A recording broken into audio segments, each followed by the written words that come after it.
Hello hello hello mic testing.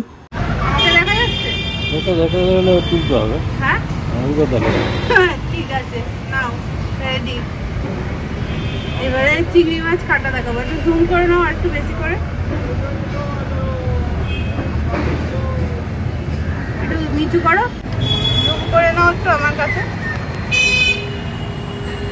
আর zoom করলে দেখা যায় না।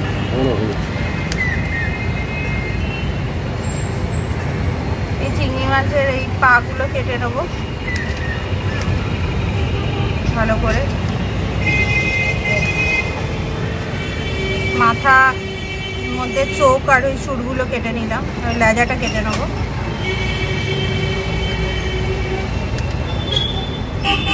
আর এখান থেকে বেশি করে কেটে নিতে হবে, নিয়ে এবার ভেতর থেকে নোংরাটা বের করে নেবো, একটু টেনে বার করতে হবে, পুরোটা বেরিয়ে গেল নোংরাটা। এই বৃষ্টি করছে দেখাও, বৃষ্টি করছে দেখাও বাইরে।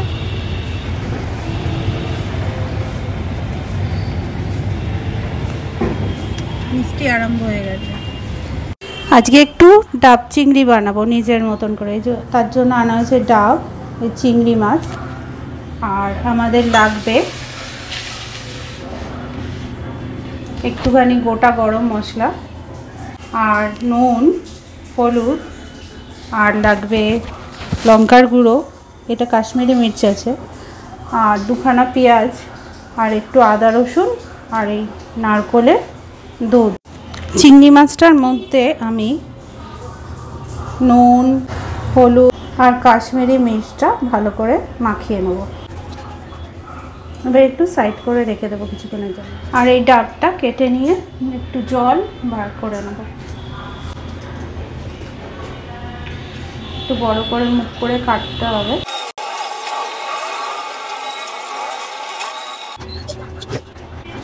এই যে ডাবের পেছনটাও আমি কেটে নিয়েছি যাতে এটা বসে ঠিক করে, এরকম হালকা হালকা শ্বাস থাকবে, এই শ্বাসটা বের করে নেব। ডাবের মধ্যে থেকে এই শ্বাসটা বের করে নেব। এতটা মতন শ্বাস আমার কাছে হলো। এই আদা রসুন আর কাঁচা লঙ্কা আর এই পেঁয়াজ বাটা করে নেব। আমি এটা রিফাইন্ড অয়েলেই করবো। চিংড়ি মাছগুলো ভেজে নেবো হালকা করে, চিংড়ি মাছগুলো বেশি ভাজলে শক্ত হয়ে যাবে। তার মধ্যে গোটা গরম মশলাগুলো দিয়ে নেব।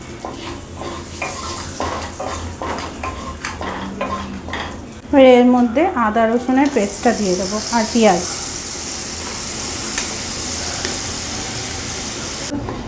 মশলাটা কষে নিলাম, এবারে চিংড়ি মাছগুলো এর মধ্যে দিয়ে নেব,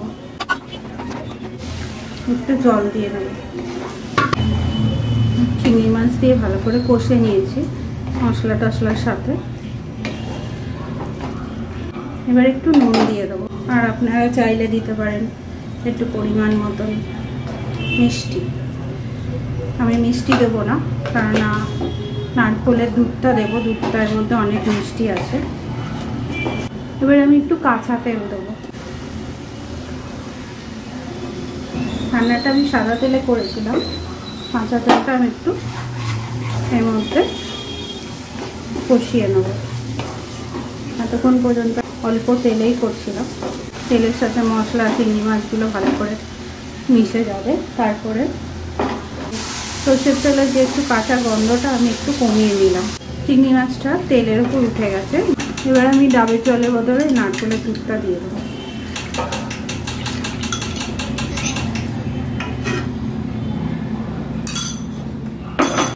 একটু শুধু ফুটে উঠবে, হালকা করে একটু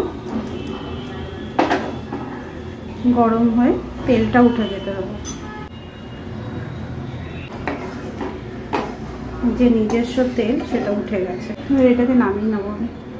এই ডাবটার মধ্যে আমি চিংড়ি মাছটাগুলো সব ভরে দেবো। গরম হচ্ছে দেখুন, মাঝে মাঝে একটুখানি করে নারকেলের এই শাঁসগুলো দিয়ে দেবো।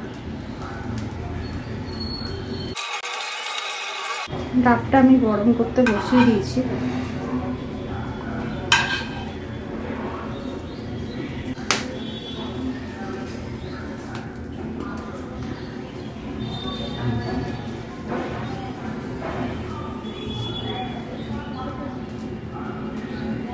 আর দিয়ে দেবো কাঁচা লঙ্কা। রান্না করার মতন একবার এটাকে নাড়িয়ে নেব, সব মশলাগুলো, চিংড়ি মাছগুলো যাতে ভালো করে মিশে যায়। তার একদম লাস্টে ডাবের শাঁসটা দিয়ে দেবো।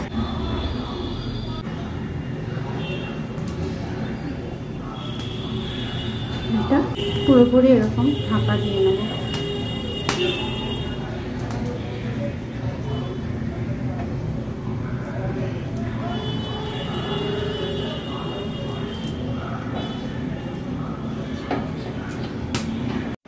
দশ মিনিট হতে দেবো এটা। দেখবো হয়ে গেছে। 10 মিনিট কুকিং টাইম আর 10 মিনিট রেস্টে আমি রেখে দিয়েছিলাম, তারপরে খুলছি।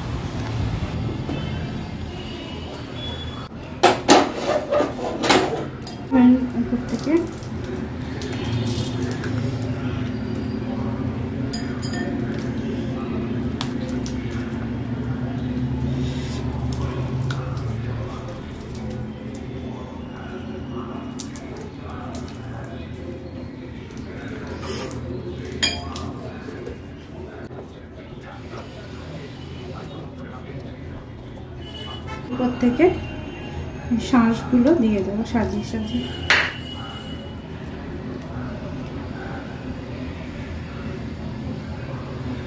রেডি হয়ে গেছে জামাই ষষ্ঠী স্পেশাল ডাব চিংড়ি।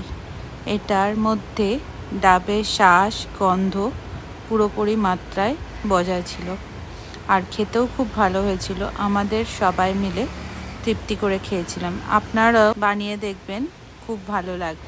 আর ভালো লাগলে শেয়ার করবেন নিজের বন্ধুবান্ধব আত্মীয় স্বজনের সাথে, আর রান্নাটা করে দেখবেন একবার। ধন্যবাদ।